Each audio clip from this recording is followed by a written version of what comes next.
Liberté. Lorsque l'on évoque la notion de liberté, la plupart du temps l'on pense avant tout liberté individuelle ou liberté publique. On entend ce mot d'abord selon sa symbolique haute et ses applications concrètes dans notre vie en société. On pense liberté d'expression et d'opinion, de conscience et de religion, de circulation, ou encore liberté de réunion et de manifestation, liberté syndicale, liberté d'association. On y associe souvent aussitôt la Déclaration universelle des droits de l'homme. Mais on pense rarement en premier lieu à la liberté d'être soi. Pourquoi? Peut-être parce que celle-ci nous semble incluse dans toutes les autres.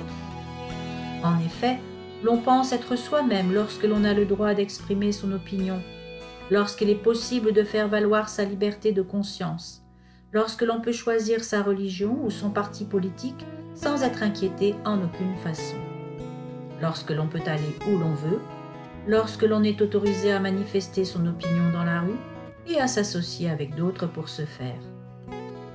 L'on pense être libre de soi lorsque l'on peut faire tout cela. Et pourtant, rien n'est moins faux.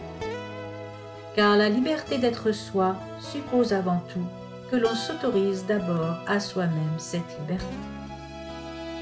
L'on peut bénéficier de toutes les libertés du monde. Tant que l'on reste prisonnier de soi-même, l'on n'est pas libre. D'ailleurs, certains hommes politiques l'ont bien compris lorsqu'ils manipulent le peuple en lui laissant croire qu'il est libre alors que cette liberté n'est qu'artificielle. Un homme totalement libre est un homme qui ose. Il ose être lui-même, dire qui il est et qui il veut être.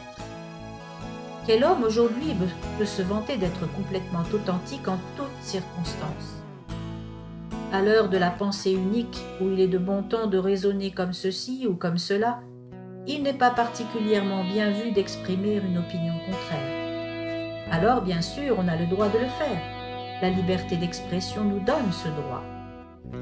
Mais lorsque la pression médiatique est telle que l'on risque même d'être cloué au pilori à la moindre velléité d'avis différent, est-on réellement tenté d'exprimer cette liberté?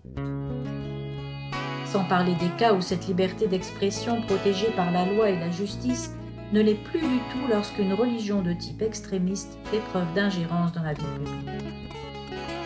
C'est la même chose pour la liberté de circulation, lorsque l'on évoque des zones de non-droit, ce qui est un déni pur et simple de la loi. Et il y aurait beaucoup à dire également à propos des autres libertés, de plus en plus bafouées, et ce, dans tous les pays. La liberté serait-elle en danger? La réponse est oui, sans aucun doute. Et la première des raisons est que l'on dénie systématiquement aux autres la liberté d'être soi. La plupart du temps, on le fait sans même s'en rendre compte. On le fait parfois sans mauvaise intention, mais on le fait. Lorsque l'on fait partie d'un groupe politique, d'une religion, d'une association, on dénie à l'autre la possibilité d'avoir une opinion différente de celle du groupe, et ceci tout en étant un ardent défenseur des libertés. Parfois, pour justifier une décision d'ordre collectif, l'on n'hésitera pas à brandir la citation célèbre de John Stuart Mill devenue un précepte: « La liberté des uns s'arrête là où commence celle des autres ». Ce qui est tout à fait juste, à condition toutefois que cet adage ne soit pas interprété d'une manière détournée, dans le but inavoué d'asseoir quelque pouvoir que ce soit.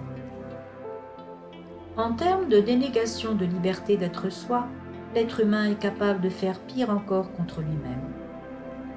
Lorsqu'il se trouve être ce dissident qui pense différemment de la masse, il arrive qu'il se dénie à lui-même ce droit, avant même que les autres l'aient pointé du doigt. Il s'interdit alors de penser autrement que le groupe qu'il s'est délibérément choisi.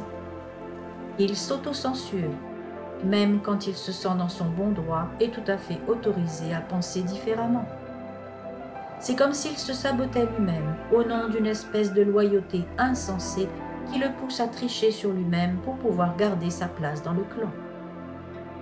C'est particulièrement vrai en ce qui concerne les religions sectaires, lesquels malheureusement, au lieu de libérer les hommes comme cela devrait être le cas, les emprisonnent au contraire dans des croyances auxquelles il leur est interdit de déroger s'ils ne veulent pas être bannis du groupe de fidèles. On en vient à se rendre compte que ceux-là même qui crient à la liberté et inventent toujours de nouvelles lois pour la faire appliquer sont parfois les personnes les plus liberticides qui puissent exister. La véritable liberté, la plus importante, la plus sûre et la plus stable de toutes, si l'on y prend bien garde, est la liberté d'être soi. Si tu veilles toujours à te respecter toi-même vis-à-vis de cette liberté inaliénable, alors tu n'accepteras plus jamais de te laisser embrigader dans quelque groupe qui tenterait de te contraindre à porter des masques et donc à tricher sur toi-même.